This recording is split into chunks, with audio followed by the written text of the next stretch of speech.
بسم الله الرحمن الرحيم سبح اسم ربك الأعلى الذي خلق فسوى والذي قدر فهدى والذي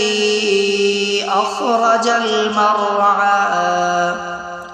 فجعله غثاء أحوى سنقرئك فلا تنسى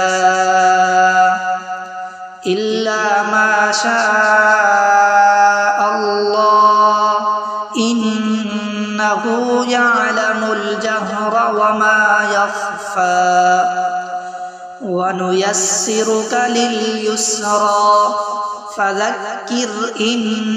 نفعت الذكرى سيذكر من يخشى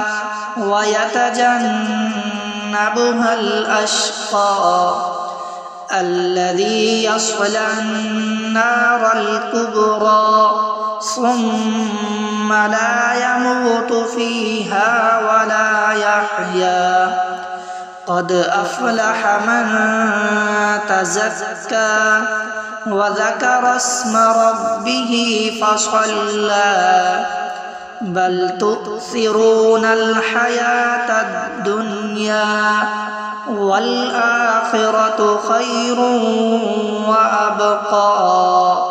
إن هذا لفي الصحف الأولى